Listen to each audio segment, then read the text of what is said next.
going to pick up the Taliyah for Vikla.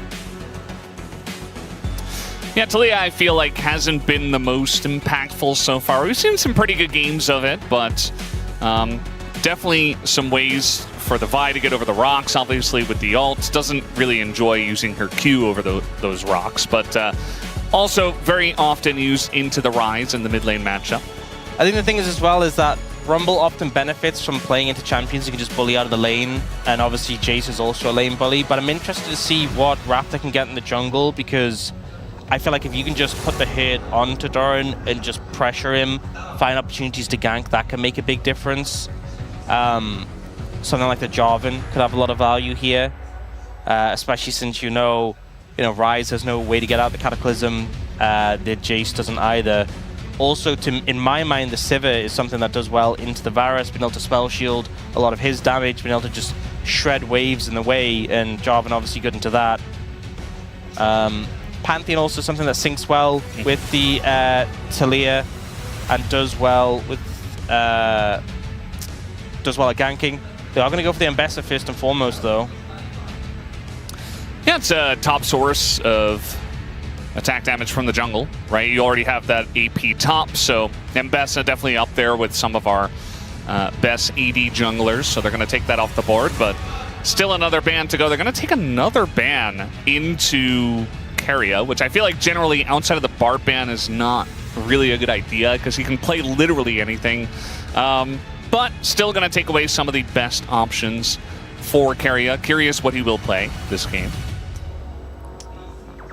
Yeah, go for the Karma ban, something that you can pair with things like Caitlyn, like Ezreal, and have a lot of lane pressure. And also, there's a lot of good items for her now on the current pack. They do ban away that Pantheon that syncs well with the Taliyah, and also a lot of gank pressure. I feel like Jarvan is, as I said before, something that kind of sticks out that's left available. They're going to prioritize the Nico now, though, and snap that one up. Makes sense with respect to the Karma ban. I feel like Karma is one of those picks that really can bully the Nico out in the laning phase. Yeah. E1 considering the Corki here. I think as well, the fact that you already know that it's a Nico and you don't know what else is going to be picked in the jungle, I think going something with a dash, definitely having that element of safety makes a lot of sense for Pays. Yeah. And it is a pick that does have a bit of lane pressure, but it is generally going to be a bit of a rougher lane. They're going to go for the Nami as well. We've seen Nami Corki before. Into Varus Nico, though, this is a hard lane to play into. Yeah. We've seen a lot from Genji and their bottom lane duo. Duro seems to love to play the Nami for some reason. The Corki, though, feels very good. Kind of goes with anything. Looking at a Nocturne, actually, here. They're going to snatch that one up right away. So it is Nocturne alongside of Taliyah and Rumble. It's a lot of dive threat, right? The Nocturne Nico can be so... As we do have BNK up against T1 for game number 1.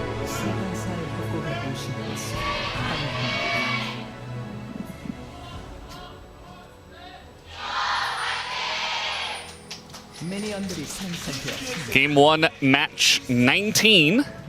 We'll have match 20 later today. That's Bro versus KT. And then we move into Super Week, which is best of 5s, 1 per day, evenly matched teams. It's going to be a lot of fun next week.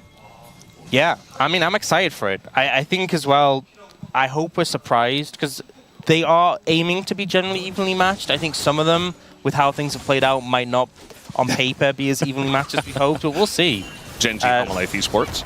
Yeah, I mean, you said it, but we'll see how it plays out. Obviously, best of 5 is always a different game, especially with Fearless. Keria Pays getting some good early pressure here. It was definitely pressure. It pushed them back. They didn't do a whole lot of damage, but they did trade heals. I'm excited to see how this lane plays out. I feel like once Diablo can get control of the lane, it's going to be pretty difficult. There's a lot of sustain on the side of the Nami, but both lanes kind of trade in a similar way around having a good amount of burst. But I just feel like the poke from Callan and Diablo is more severe. But if you get control of the lane like this, you're able to poke them out, use the ebb and flow effectively. you can be in a great spot. I just think the range is my main concern. You can throw the Pop Blossoms very non-committal from a distance. The Varus as well, you know, outranges the Corki quite hard. But the fact they've gotten this early prio, pushed them back in, puts them in good stead for now. And Diablo and Kellen are a very strong duo in the bottom lane. These guys had the most duo kills last year in the LCK. And they are up against FaZe and Keria, but certainly a duo to be respected. That can get a lot of work done. So curious to see what they can do on the Varus and Nico. Yeah, both supports actually getting an early recall in, getting a refillable each, and a control ward. So really just trying to ensure they have as much power in this lane as possible. And utilizing those home guards and the power of them. You know, committing those early potions just to try and have as much presence and trading power in the lane. Yeah, can be very important. Raptor is coming up here. He is going to spot that Oner just took this one. As we had the question mark ping from T1 on the top scuttle. They didn't actually know exactly where Raptor was or where he had started. Or maybe they knew where he started but assumed he cleared the bottom side first and went to the top. But that was not the case as we saw him go. I think it was Raptors into top side clear. Then he finished off on the bottom side. And that puts him, you know, not able to get that scuttle ahead of Oner, who does pick it up. Yeah, so not a major concern, but does put Oner in an okay position. You see both AD carries able to get a back off, get a tier. FaZe does have the refillable over Diablo here. But things panning out pretty evenly so far. Yeah, just kind of farming it out. You know, no big action on the bottom side of the map. Teleport is used from Diablo, so he's not going to have that. FaZe brought the barrier this time. So might be able to utilize that. Raptor thinking about taking the Raptors. It's his domain. This is what this guy does. He just can't help himself with the Raptors. Needs to get in there and is willing to take the 1v1 versus Oner. Did not quite have his Q available, but now he's going to go in, gets a spell shielded. As I think Oner did smite away the big one. Oner got the smite on the big one. This does mean, however, Raptor's free to take the Scuttle Crab uncontested. Keria getting some great trades in here with the ebb and flow hitting 2 targets. Looks like the heal is up once again, which means it's time to trade. It's time to get aggro. And FaZe and Keria continue to have control of that bottom lane, which is very important. Not really giving an opportunity for Diablo and Kellen to get on the map here. Yeah, they're doing a great job. I think if you... Diablo actually in a little bit of trouble. Has to flash in the 1v2 right after Kellen left. If you let the Varus Nico keep you at a distance and just fire off skill shots, you're never going to have control of the lane. But, you know, Keria is moving forward, getting the double ebb and flow value. FaZe is pushing forward as well. And it's not a traditional way you play out the lane, right? They're kind of going in one at a time, but it's working out really effectively because they're baiting out the skills, and then they know that when they get up close and personal, they actually end up winning out. They have more auto damage than, you know, a poke Varus, who just doesn't really have that much threat, that much sustained auto attack damage compared to a Corki or even just a Nami with the ebb and flow. Yeah, absolutely. So Diablo now down his flash. We do have Mountain Drake first. We also have Oner slightly ahead. I think he's, you know, about 1 camp ahead, and he is ahead on XP, although Raptor did just finish that camp off and has caught up, so totally fine. Should be hitting level 6 around the same time.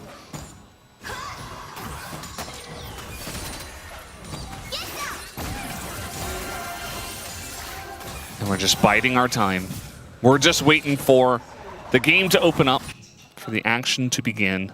I mean, Raptor's his 6 now, so that's a big point, right? Having that available. And I feel like we often talk about with Nocturne, that first ult, how much value you get, especially as he'll go Ultimate Hunter, and getting that early stack is always just a lot of value. See the double root come in. It does look like they want to go for a bot dive here. Raptor is ready to go. The wall is as well from Vikla. And there's the wall. They're going to be split up a little bit. We'll see which target they do decide to go on, as the answer is kind of nobody. They just kind of wait around. There is first blood, but also a kill goes to FaZe. And so, yes, they do get the kill. They get the Ultimate Hunter stack. But now T1 is on the chase. They have this Vi ult as well. They're going in onto Diablo. Tons of damage does go into Oner, but it is traded out as Flash over the wall, and Pays collects a second kill and is feeling pretty good about his Corki pick here. I think the initial play, BNK FEARX were like, okay, 1-for-1, we can take it. They did get the Realm Warp over, but T1 are like, no, we're not letting you get away with that one. Chase them down and end up getting 2 more on the exit. Faker gets a decent trade there, and the health from Keria, so really getting a good trade. That Realm Warp, you know, when Oner and Faker turn up, immediately BNK FEARX were like, okay, we need to get out. Yeah. A pretty telegraphed dive, you know, we all saw it coming, both teams saw it coming, and the fact that you get both jungle and mid in to make the counterplay ends up very favorably, and the gold going exactly where you'd want it. You can see both of them moving over. The warning thing even comes out. They try and make it quick, but the bubble's great to buy time. And they're kind of just saying, okay, we trade kills, we get out. Kellen, unfortunately, actually takes aggro right at the end, so he's very low. But Oner's like, I am going. We're making this into more than it is. And Faker going very aggressive with Pays to confirm these kills. But it works out well, right? You got a kill on your Rise, 2 kills on your Corki. That's exactly where you want that money.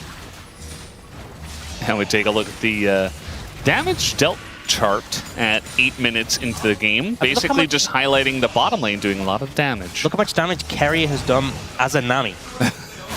That's what I'm talking about though, right? Yeah. You really, I expected this lane matchup, the Varus, Nico, so non-committal, you can just throw your poke out from a distance, but I think Pays and Keria have not only done a great job of dodging a lot of the skill shots, but also Keria was just walking up, bouncing the W, so it was healing him and hitting both targets on the opposite side, playing with a lot of confidence and not getting punished for it. So some great laning from the bot lane of T1 and Keria in particular, really paying off and giving them an advantage already. Keria has kind of hid on Bush for a very long time. They're going to spot him now, but the tidal wave is already coming out into the bubble, as it is a very nice trade for the bottom lane of T1 once again. Even with Raptor here and Paranoia available, Oner also very close by. So some babysitting jungles on the bottom side of the map. That is what we often see. Yeah, I think Keria does need to be a little careful from this point onwards, just because with no flash into a Varus, into a Nocturne, and a Nico approaching level 6, those ultimates can just instantly cause your death. But he's still playing with a lot of confidence, so for the time being, happy just to trade those, but definitely a scary composition on the other side of the rift that can immediately punish any squishy champions, of which there are a good amount on the side of T1. Yeah, pretty much everybody. I mean, Rise and Vi. Right, yeah, those two are the tanks in your team, and they're bruisers, right? Yeah. We haven't talked a lot about the top lane because, well, it is the top lane. Remember when Tank Jace was a thing? Yeah, that was not fair. Remember Tank Azir? Oh, man. It's just all these champs that are really good and do a lot of damage, but also are tanky with the right builds. So now they're thinking about clearing out vision. Not thinking about fighting. Absolutely not. Not a good idea. But T1 just enjoying about 1,000 gold lead and kind of just waiting by, you know. They have an actualizer in their dreams, and they're trying to actualize it. Yeah, I don't think they're really in a rush in this game. I mean, the fights at any point, I feel, are going to be a little bit scary, spooky, right, into a Nocturne Nico. But I think that comp really holds up well into the later stages. Just that concern of you are a bit squishy. There is a lot of one-shot potential. One thing to note is that no real look towards the dragon yet, right? We're 11 minutes into the game, not even an attempt at this first dragon. So Soul going to be slow no matter what. And we've seen games on this patch, on this season, be slow. Especially Baron's hard to take, a lot of commitment needed, a lot of damage needed. Very hard to sneak a Baron, even for a team like T1, who we know they will just have a tendency, at least in the past, to start at 20 minutes. It's a lot harder to do. So with dragons being slow, this game could just go the distance. Yeah, maybe BNK saw that KT game and they're like, well, we don't want to spawn Elder Drakes, so we got to be careful about taking these dragons early on. But they are eventually going to take this mountain, and it doesn't look like T1 really care. And to be honest, if I'm T1, I also don't care. because it's just one mountain, and also it's very late, so there's not a lot of pressure there, as you were talking about. Yeah, I mean, the later the first dragon's taken, the less you really care about it, because, you know, dragons lead to soul, but the later it is, the less like the soul's going to happen. But still, BNK FEARX will pick it up. Do have our first role quest coming in. Clear has picked up his.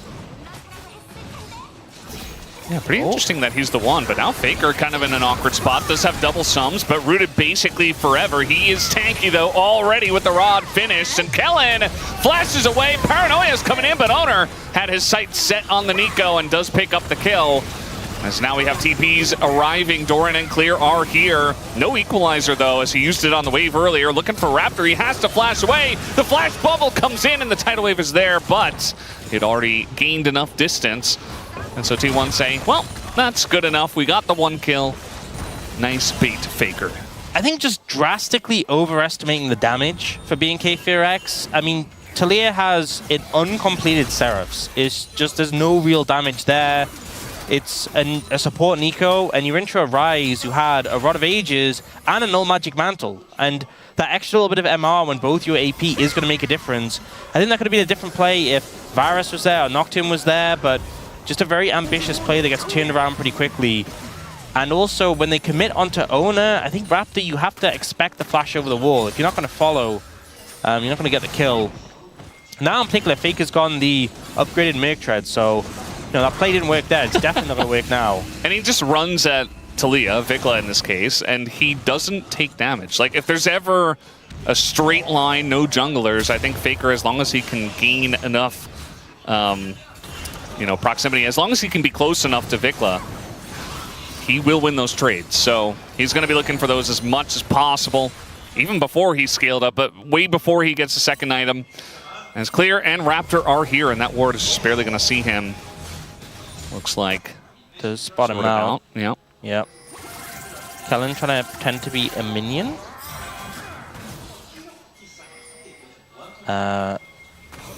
I always like looking to see how fast they figure it out. Wait, but he he autoed the minion, and then he had the proc from his support item. So he's just like, why did this minion just one-shot this other minion? It's the new season. It's a new change. New feature. Wow, this team who's behind gets like a support item minion. This minion is so bugged.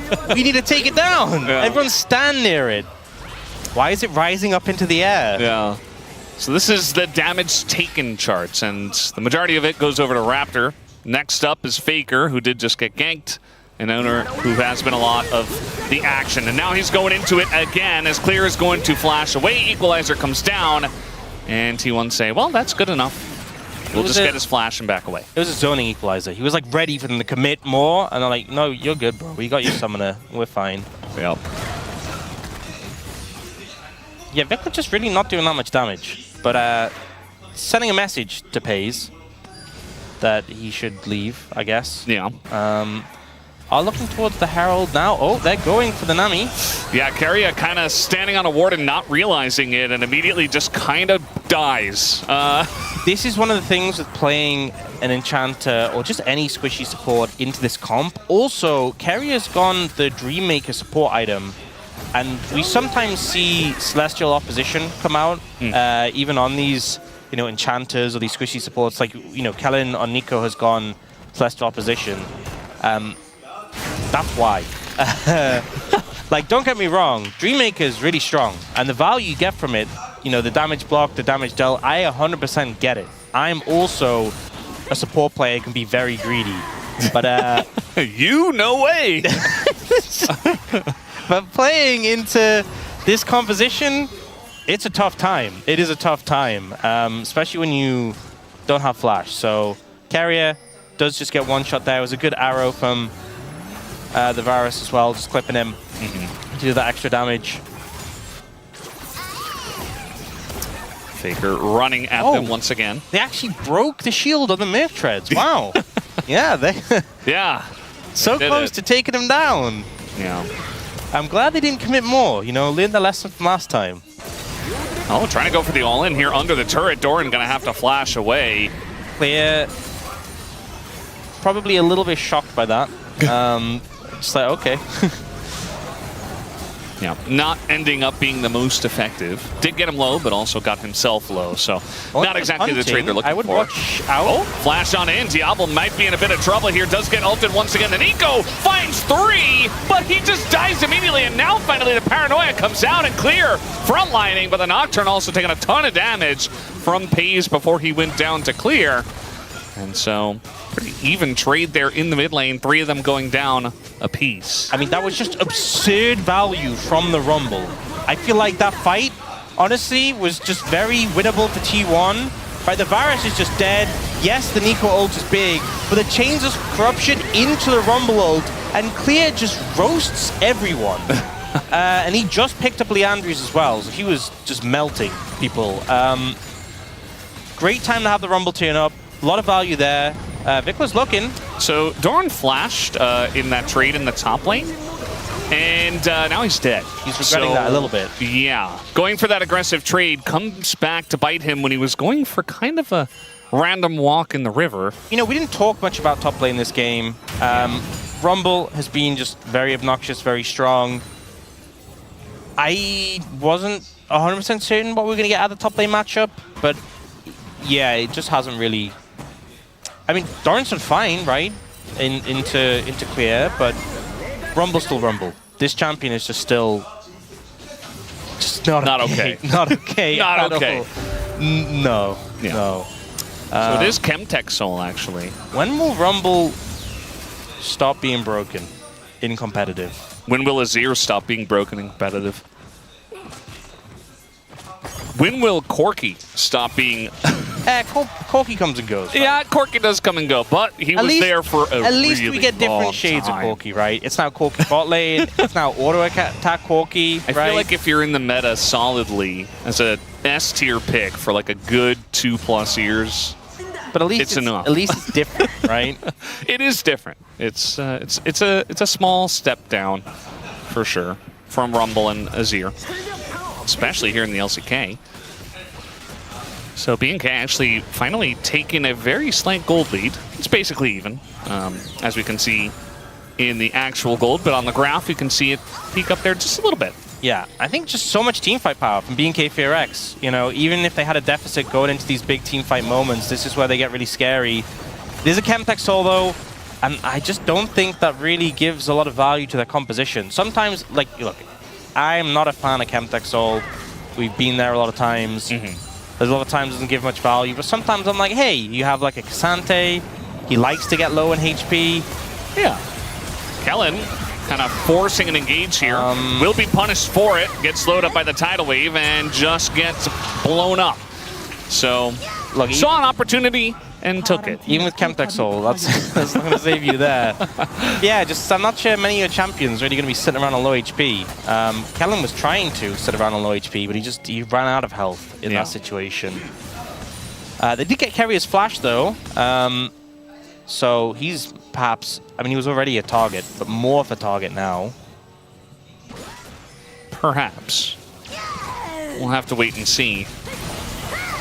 Clear out that ward, that pesky ward there on that Phalite. That ward gets so much value if you can place it, especially, I feel like, on the blue side. If you're winning, you just move on in, you place a ward there, you can see the jungler coming for the next minute. Yeah. Oh. I mean, that's the thing, it's like it goes both ways, because it's like, it's a lot of value, but it's so telegraphed. You should expect a ward there. And the extended vision's only temporary, right? For the next minute. A little extra information. Clear, level 15. Pretty scary. The same as Faker, who had the Rod of Ages level up. So this is one really scary Rumble. This isn't just your average Rumble. And Clear showed off what he could do in that last team fight as well, when everybody kind of piles in or gets CC'd for a long time, which their comp does. Yeah. It isn't... actually, I don't know if he's gone cash. I don't think he has, based on his items. But I don't know. I didn't see earlier. But it's not like the first strike cashback that we saw. But like, you wouldn't go first strike into Jace. But like all the first strike cashback we saw Keen going, that was really disgusting. Where you just farm against a tank and have infinite money. Cashback really is just a rune of all time. It's not kleptomancy. We're getting a lot of throwbacks today. Living in the past. Kleptomancy was certainly one of the runes of all time for sure. Yeah. That one broke a lot of matchups. Nuggery was very happy to use that every single game in the top lane. I think if he was still playing, he'd just play First Strike, Cashback on every champion. Probably. Triple Tonic as well. I mean, it makes sense. You know, a lot of your power in this game comes from items and hitting spikes, and as long as you can do it as fast as possible, even if you fall still behind. has the Adaptive Force Triple Tonic potion. He's waiting for his moment. 30 Adaptive Force, it's a lot. Yeah, Faker used that in the bot play we saw the dive like 16 minutes ago. The saddest is when you pop in, everyone just flashes out immediately. You're like, oh. Yeah, well, they're going to go on in. You talked about targets. Keria is certainly one of them, and he is not long for this world, as nobody's really able to help them out. It's a double kill for Vikla, and now Clear gets onto that backline. Faker just going to TP out. Oh, barely gets away from the chains. And if he gets hit by that, obviously he gets interrupted and rooted. As Vikla looking for more, gets the knockback here on a Doran. I think Doran should be okay, just doesn't want to have to use his flash. And it was getting a little dicey there.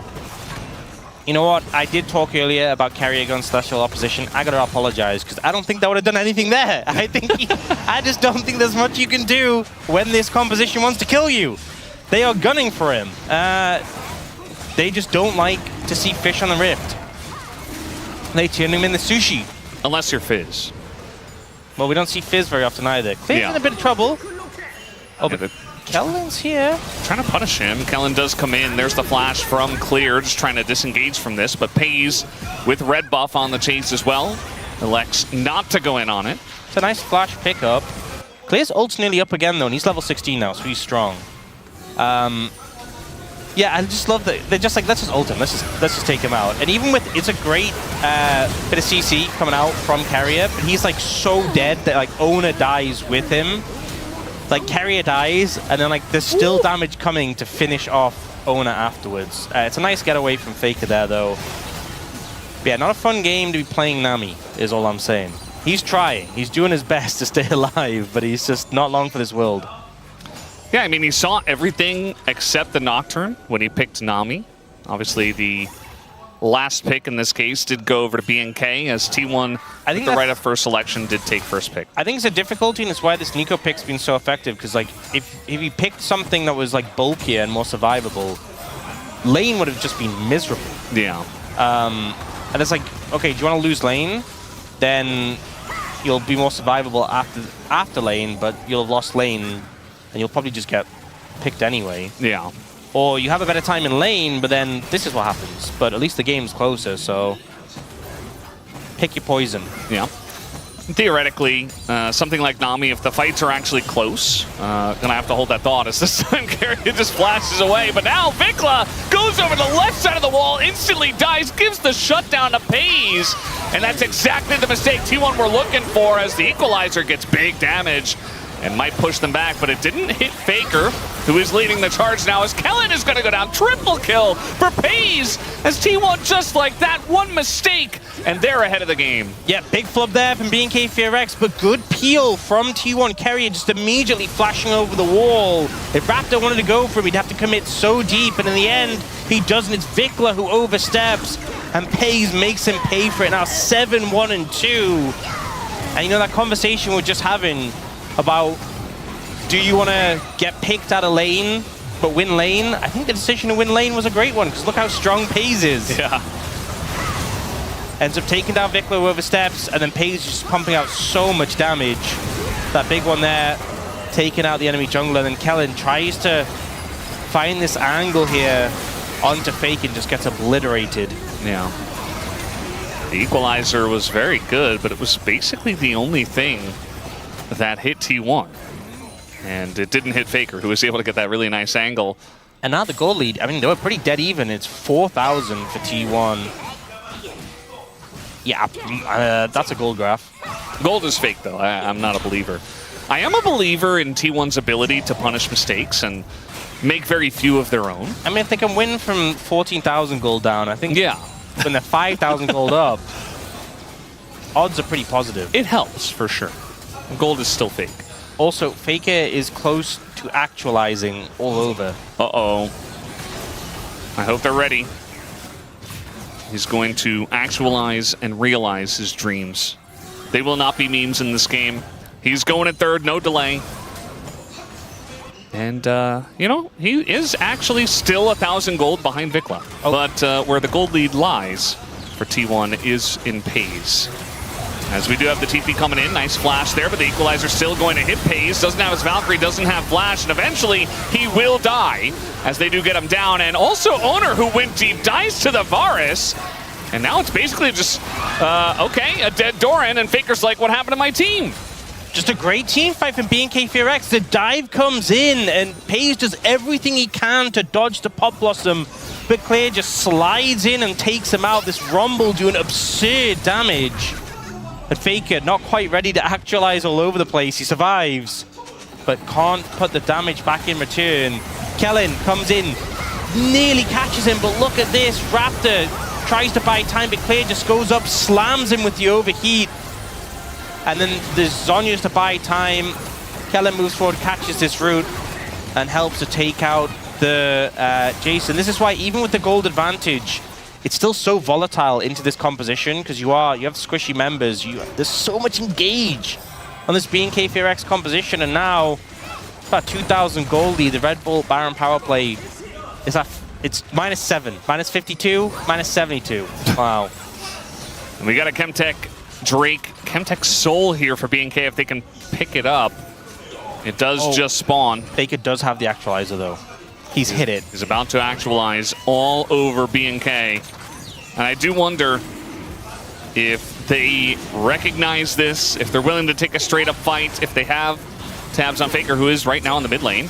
Hayes does have no flash now. Oner taking a bit of damage. They got to be careful. They are collapsing in on an Oner who does not have his flash, has to commit to the play, is so deep in the thick of 4 of them, doesn't get an opportunity to even smite. As Clear might be in a bit of trouble here, going face to face with Faker, who is going to actualize and picks up the shutdown. The chase still on. Pays full health. Is trying to Valkyrie forward and get even more value out of this play. And T1, they are not done with this one. You see the chase is on. Doran on the bottom side here, going to land a big shock blast as well. They take down Vikla. And it looks like finally BNK get away. They get the Chemtech Soul, which we talked about isn't the biggest value, but it's still a soul. And they will take it as T1 will look to push more. Yeah, not the end of the world for T1 that was taken. They do manage to take down Keria and get a massive shutdown.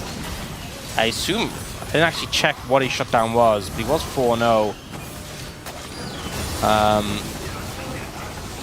Pretty large, I'd say. I mean, they were down in gold, so I don't know.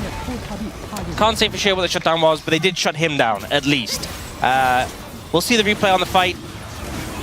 Do see a gauge initially onto Owen, and he makes a decision just to end up going in, but Keria ends up getting flanked by Faker on the rise. So he pushes forward. Great bubble here by Keria. Faker just completely dismantles him, and with those upgraded Merc treads and the bulkiness of the rise, Keria can't do anything. Not the target. Oh, he was 1,000 gold Faker got there. So yes, there was a huge shutdown. My assumption was correct. And then they managed to push forward here. It was a great dodge from Pays on the seismic shove. So a lot of value picked up there from T1, even if they didn't get the soul. As now we have equalizer here on a Faker, no ghost, no flash, and I think this will be more than enough. As Clear going to retake the top spot there on the damage dealt meter. And he has a full-on death cap. I've said that for a while. Yeah. I honestly think he might be close to Zhonya's at this point. Probably. Faker with the shutdown went back and picked up his own arm guard. So definitely very valuable there. You know that fight they had around mid where he took out Pays? He's had those items since then. So I think he might just go base after a wave or so and pick up Zhonya's. Yeah, you can see he had the Rabadons for like 4 minutes. So that's my expectation. And then having that status again will be very powerful. Faker has picked up the Seeker's Arm Guard himself. Hayes nearly full build. Going for the Infinity Edge next, I assume, which will put him at 100% crit. Won't have the Bloodthirster though, but he does have some sustain from Keria. It's not the biggest deal. Yeah, Baron's up. We got Elder in 3 minutes. This is a spot where T1 are very comfortable based on their recent games. Oh, actually, their most recent game. They did just TP in, so I assume he bought the Zhonya's. We can't see the items right now. But Good assumption, good assumption. Pace is just kind of... Diablo trying to step up to them, and Pace says no. They turn out to the Zhonya's, though. That's not going to work, but they're able to front to back in here with Faker in the front, the tank of the team. Clear gets a ton of damage, but more importantly, he dies, and the rest of his team is so low. They get the catch here on a Raptor in the back line. And Vikla, nice shove back. Looks like he might be able to live for now, actually, because of that, but it should be another Baron here for T1. Yeah, Diablo just disrespects the rapid fire there and just walks straight up to Paze, takes so much damage, and it feels like it was almost a panicked start from BNK FEARX. Like, what is happening? So AD carry, we have to do something. Clear does so much work in this fight, but it's just not quite enough. I feel like a big aspect was him not having flash here. But yeah, I mean, it's rapid fire. It's also the buff from the Nami. Just disrespects him. And then here, look how much damage Clear ends up doing. And also, look, he last tick turns it towards Doran with the extra damage and just bins him so he dies. But the rest of the team is kind of just crumbling. I think T1 doing a great job as a unit here.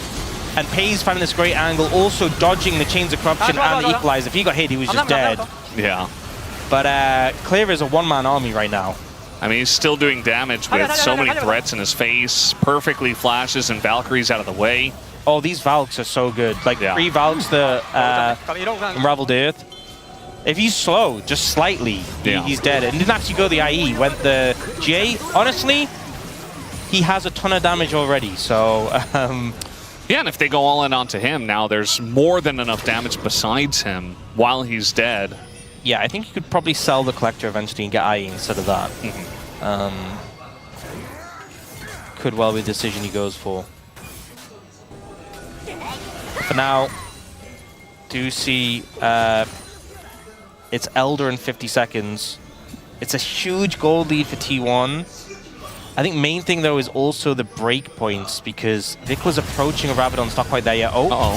Trying to get in onto Doran. That was actually a solo effort from Raptor. Still gets the flash out of Doran. Yeah, so it's 47 seconds on Raptor's ult, and it's 30 seconds on the Elder. So I actually like that play. It'll be a little late, but the Elder takes a decent amount of time to take down. So as long as T1 aren't able to just straight rush it down, which with how these things plays out, I don't think they'll be able to. You'll have the ult back up for the fight, and now Doran has no flash. But they don't have that much control in the area is the only concern. So we'll see how it plays out. Raptor trying to move in here. I mean, BNK only have one choice, and that is to approach the Elder. So T1 posturing aggressively, just not allowing them to enter. That's one concern, though, is not having the ult does make it harder to approach. And maybe T1 call is just to start up, but it's 20,000 HP. And Faker's not dealing damage to it. He's actually fighting with Clear here on the left. And does do a lot to him. The Equalizer also only really going to hit Faker. Meanwhile, we got the G8 proc here as Paze takes down the Nico, and Raptor bites the dust as well. They were desperate to enter into this Elder pit, and instead they end up taking a losing fight to BNK. So now T1 should have a free Elder under their belt. Yeah, felt very rushed to get in there, and I think they just need to take it a bit slower, wait for some cooldowns, and the Elder was still very healthy. You know, I guess they didn't have full information, didn't have full control, but it felt like a desperate play from BNK FEARX, and T1 so slow, so controlled, are now pushing up into the base, and the Elder's about to be secured as well. If Paze autos someone, I don't think it's quite there. I think without IE, he's not just going to one-auto Elder proc, but it won't be far away. Depends on who as well. And they have a lot of other poke in this Jace. Doran isn't the most fed, but he's ahead of the Rumble at this point in time, as looks like they're waiting. Yeah, maximizing time with it. So we'll see the replay. Clay's trying to play on the flank, but he's just really got a bad matchup into Faker. because Faker has those upgraded Merc Treads and is very bulky. It's very hard for him to deal with. Look at that Seraph shield! Yeah. It's huge! And then Vikla tries to move over to help, but he's just not that strong. Doesn't even have the Rabadon yet. Diablo tries to help take out Faker and just really isn't there for support, and the team kind of just crumbles. Again, they have great engage tools, but they need to go. They didn't have the vision, they didn't have the setup. And Kellen dies before he can even get his ult actually to connect onto Pays. Yeah. It was kind of him and Raptor on the right side by themselves without a Rumble supporting them, just kind of going in, forcing it. Oh, and Pays the rest of the team behind them. Now sold the collective IE, so he's almost 7,000 gold ahead of his opponent. He's now full build. Because normally, right, when someone's got full items, you're like, well, at least they can't get more items. Well, he's an AD carry, so he has 6 items. Unlimited items. And now he's sold the collective for an IE, so now he's like really optimizing. Yeah. That Edge of Night is getting some mega value in this game, by the way. Yeah, no kidding. There have been some accelerated shock blasts that hit that. There have been obviously a lot of missiles, as this is just the decoy. They have a minute 10 on the Elder to stall out. I'm not feeling too hot on BNK FEARX's chances. Bot inhib's already down, obviously. Top inhib's going down. They have a wave coming into mid. Yeah, I think mid inhib on that one. Mid inhib's gone. All right, well, they're going to wall in. Faker decides to take the Realm Warp and go towards Vikla. It's a big shield in his face. I mean, he gets low, but they just don't punish. Yeah. And now they have the poke. I mean, Vikla doesn't have Edge of Night, no Banshees, obviously, so taking a ton from Pays, who is the raid boss in this game. Has the GA, has the Nami, Barrier and Flash available. There isn't a lot that he can't do at this point. BNK, I'm sure they're looking for one opportunity to get onto him, but I'm not seeing it right now. Bit of damage goes, and Vikla! No! That's kind of that one combo you were talking about. Vikla is going to get healed up as Oner goes very deep and does go into the GA. And Pace is just running over the equalizer, doesn't care at all. He's trying to do the damage as Keria tries to hit a bubble, not going to. The C1 do get pretty low, and the flash is coming out here from Diablo, but the damage from Pace is a bit more. Pace getting incredibly low himself. They take out Diablo and the rest of the team, and T1 will end the game up 16k gold. Keria bought a